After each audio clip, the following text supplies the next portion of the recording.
Hi, my name is Shane Donnelly. This is my History of Art Assignment 2, Task 2, submitted on Monday, the 12th of January 2015. Hello and welcome to my History of Art Assignment 2, in which I will primarily focus on Surrealism, but I will talk briefly about all the movements we have studied and a bit of info, obviously, about each of them as well.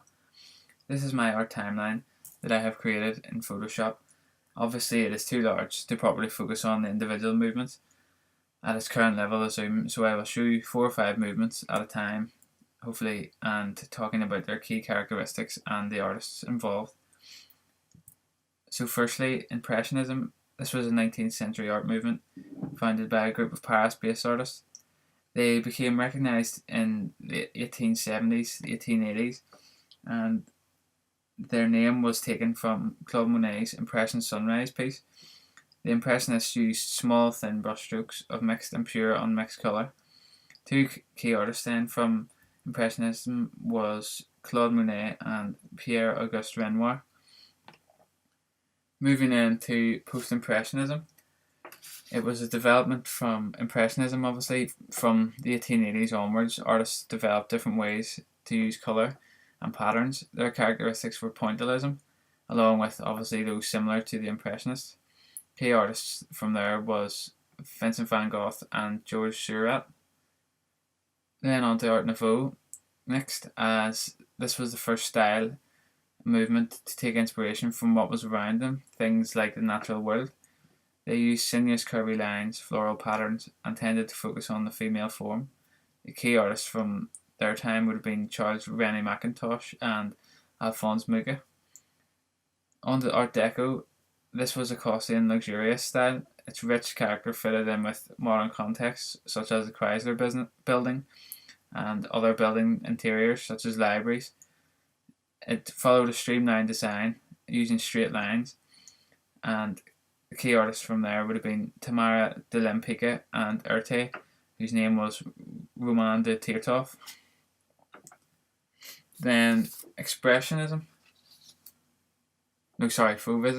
being one of the shortest movements there was, focused on painterly qualities and strong colour over the same values retained by Impressionism. They were known as the Wild Beasts, as they used wild brushwork and wild colours. They simplified everything really, but put an abstract sort of touch to it. The key artists then from that period was Henri Matisse and André Derain. Moving now to German Expressionism, this was a movement formed by two groups of painters, one called the Bridge, the other called the Blue Rider. They were interested in emotions and expressing these. They modified reality and made use of distortion, unnatural depth, and obscurity. The key artists included Edvard Munch and Franz Marc. Cubism then was an avant-garde movement pioneered by Pablo Picasso and Georges Braque. They were obviously two key artists from the time, and they analysed objects, broke them up, and reassembled them in an abstract form. This sort of gave multiple viewpoints at once in their pieces, obviously in this abstract form. Futurism then was an Italian art movement that took speed, technology, and modernity as its inspiration. It glorified war, the machine age, and favoured the growth of fascism. They used force lines. These showed the movements of the objects. The key artists included Giacomo Balla and Gino Severini. Dada then was an anti-art movement. It was out sort of to break the rules of art essentially. It was widely diverse, ranging from poetry and theatre to painting and collage. Their key artists would have been Kurt Schwitters and George Grosz.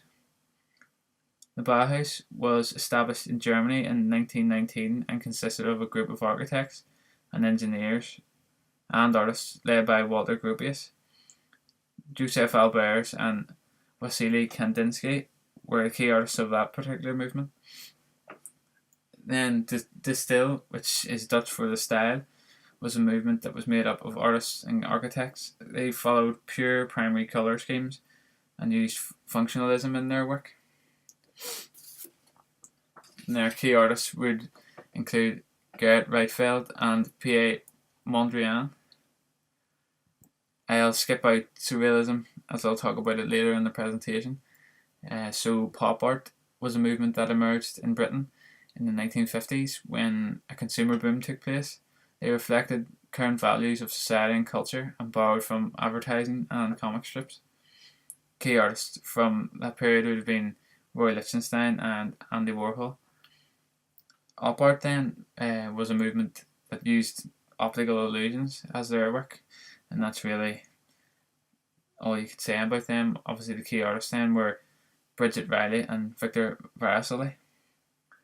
Brit art, then also known as the YBAs or the Young British Artists, began in the 1980s when Damien Hirst and fellow members of Goldsmith Art College founded it.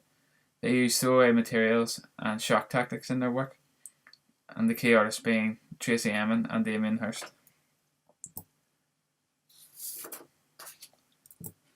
Sorry, going back to hyperrealism then, being the last and most recent movement studied, was a movement that used a style of painting and sculpture that resembled a high resolution sort of photograph or image. It paid attention to fine, intricate detail, and the key artists included Dirk Zimmersky and Ron Mueck. Moving back then to Surrealism, which is the movement I have chosen to do in my essay. It was founded in the 1924. It explored dreams, the unconscious mind, and multiple levels of reality. They tended to use juxtaposition in their pieces as well as double imagery.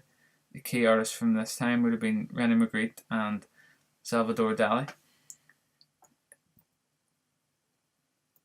So moving on then to talk about my essay and how Surrealism influenced modern day design.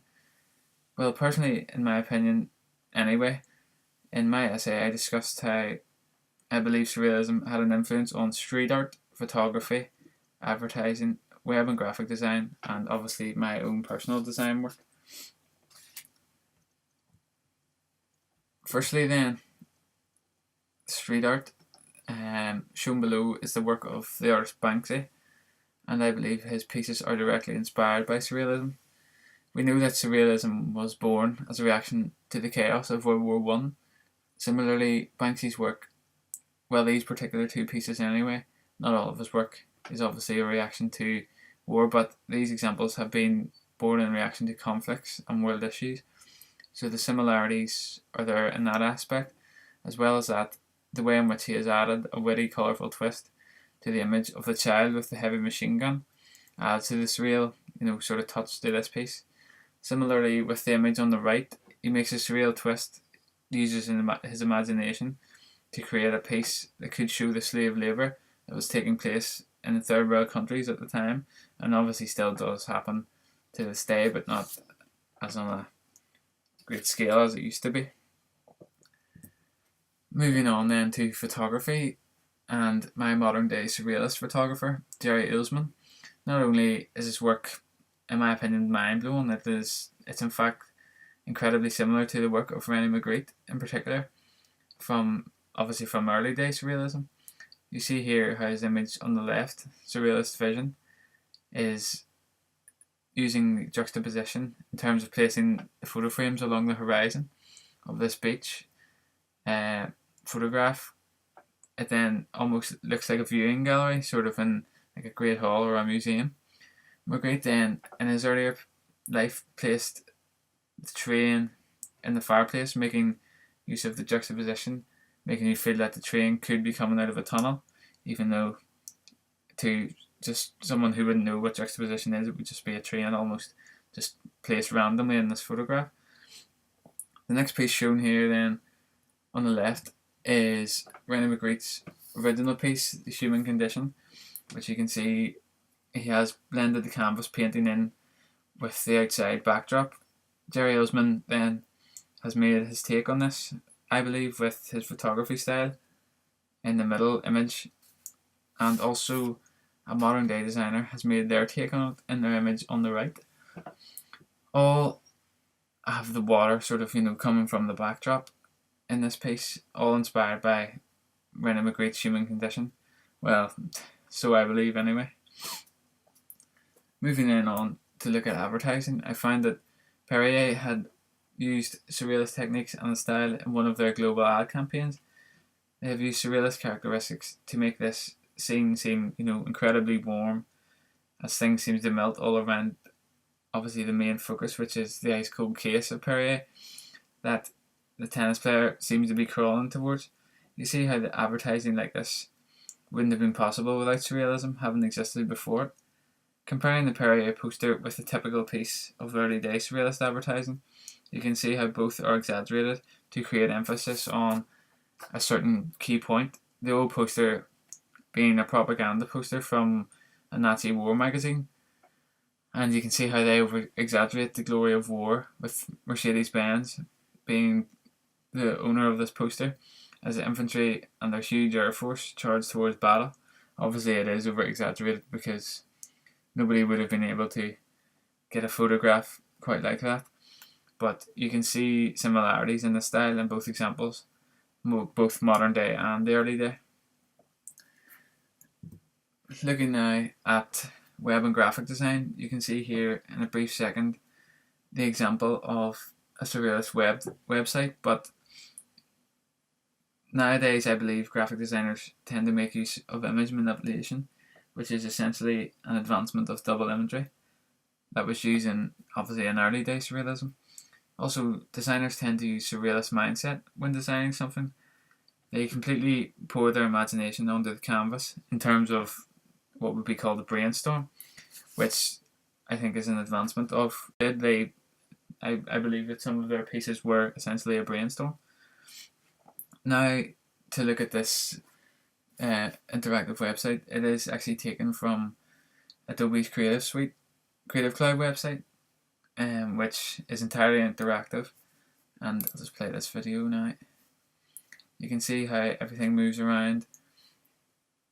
It's just really interesting to look at, and it's something that strays completely from what you usually expect to find on a website. Each element would be part of a specific designer's imagination, and thinking about it, the website is essentially a surrealist piece of work brought to you in an interactive way.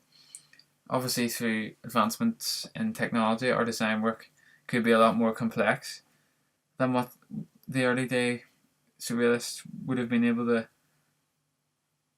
make, but we all tend to follow the same basic principles and techniques during the design and thought process.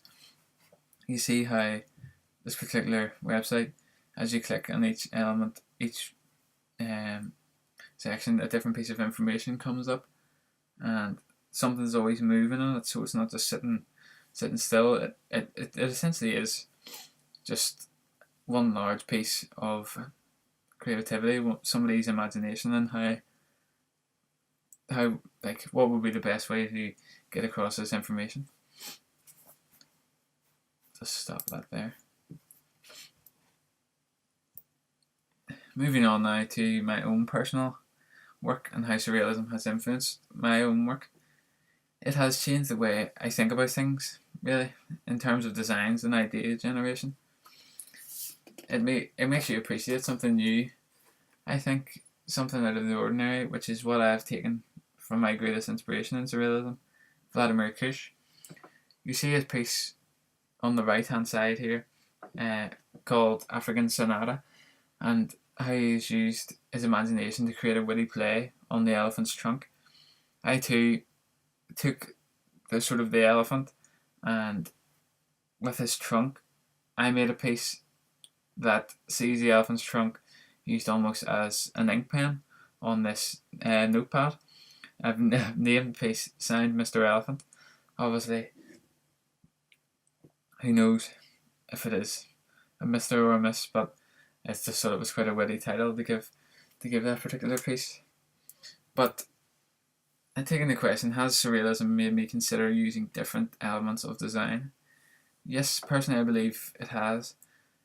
It has made me realise that my designs don't necessarily need to be the bog standard everyday design. It can be something bold and new, and it has taught me to include shock tactics also, as they help to grab the viewer's attention for a longer period of time, as well as potentially having a lasting effect on them. This was another thing surrealism gave to the modern day art: shock tactics. Brit Art's Damien Hirst, I would believe, wouldn't be where he is today without shock tactics, all thanks to the surrealists, I suppose. But back to the question, yeah, they also taught me to not be afraid to stray from the norm, and also that no idea is a bad idea. They might be out of the ordinary, but they are personal to you as they are from your imagination. So I take that now on board, that no idea I come up with would be a bad idea. But to finish, then, I believe Surrealism greatly influenced modern day design. It was essentially a stepping stone for the designers and artists that came after them, which is you and I. It has had a huge impact on the modern day in terms of design, as it gave us that surrealist mindset, sort of, to let your imagination flow onto the canvas. The use of shock tactics and image manipulation, etc. Other characteristics I've talked about. Personally, I believe without their ideas, artwork and design would not be where it is today. Thank you very much for listening.